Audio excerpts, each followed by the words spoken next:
On a warm February night in San Antonio, a 45-year-old woman stepped into what she thought was a routine Uber ride. A simple trip home. A few miles. Nothing unusual. She had no idea that the man behind the wheel, a man with a history, a badge, and a license he should have never been allowed to keep, would change her life forever.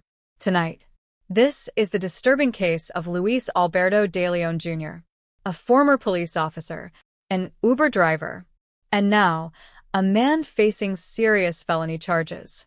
But what happened in the courtroom later, what the judge revealed, and how investigators tracked him down, that's what shocked everyone.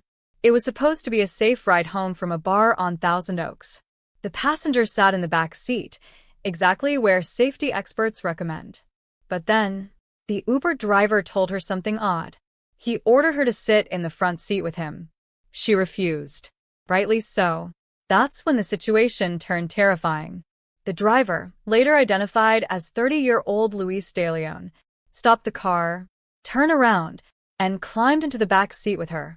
According to investigators, he then sexually assaulted the woman inside his own vehicle. A crime committed in a place meant to be safe. She fought. She survived. And she reported him. But by the time the case reached authorities, de Leon had already gone silent and then disappeared. The case was handed over to the Bexar County Sheriff's Office. And what they uncovered made the public uneasy. The suspect wasn't just an Uber driver. He was a former police officer. He had patrolled Texas streets from 2019 to 2022. A man trained in procedure. A man who understood the justice system better than most. When detectives tried to locate him, they learned something alarming. He had fled the state. Days passed. Then weeks. But suddenly, something unexpected happened. His own family started sending him screenshots from social media. Posts warning the public. Posts showing his face. Posts saying that law enforcement was looking for him. And that pressure, that visibility, forced him to make a move. De Leon came back to Texas. And deputies quickly arrested him in downtown San Antonio. In the courtroom, de Leon appeared calm, almost emotionless. The judge read the details. The attorneys stood ready. And then, a question nobody expected. Why should I not consider jail time? The defense tried to argue. They claimed the case had been negotiated down, that he had taken responsibility, that the complainant agreed to the plea, that probation, and not jail, was enough.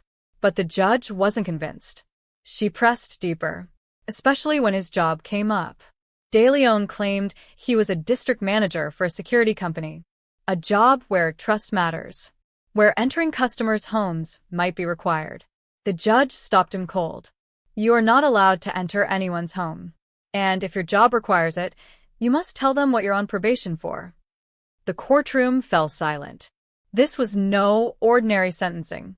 This was a judge delivering a warning. She then laid out strict conditions. 2 years deferred adjudication. $1,000 fine. Surrender of his peace officer license. No contact with the victim. No entering homes as part of his job. Parenting classes. 180 hours of community service. Random drug tests. Monthly check-ins. And immediate proof of employment. It was strict. It was detailed. And it showed the judge was taking no risks. But the story didn't end there. Months later, another issue surfaced. A motion to revoke his probation. The court needed to decide whether De Leon should stay free or be locked up while the case continued. The judge questioned him directly.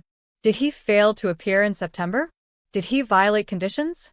Was he aware of the warrants? His answers were uncertain. Confusing. Contradictory. This time, the court wasn't willing to take chances.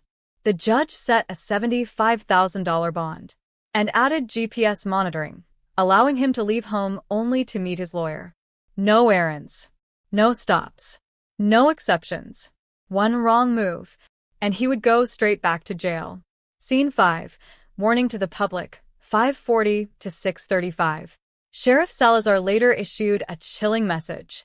Investigators believe there may be other victims. He asked the community to come forward, to share information, to not remain silent. Meanwhile, Uber riders across San Antonio started paying more attention. People shared safety tips. Heavy checkmark sit in the back seat. Heavy checkmark check the license plate. Heavy checkmark share your ride details with someone. Heavy checkmark avoid riding alone late at night. Heavy checkmark make sure the child safety locks are off. The message was simple. Trust your instincts. And if something feels wrong, get out. Tonight, Luis De Leon sits in jail awaiting further hearings. A former officer who betrayed the badge, an Uber driver who violated trust, and a defendant now facing the full weight of the justice system. But this story is bigger than one man. It's a reminder to stay alert.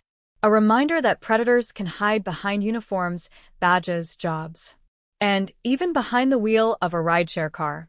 Stay safe, stay aware, and speak up when something feels wrong.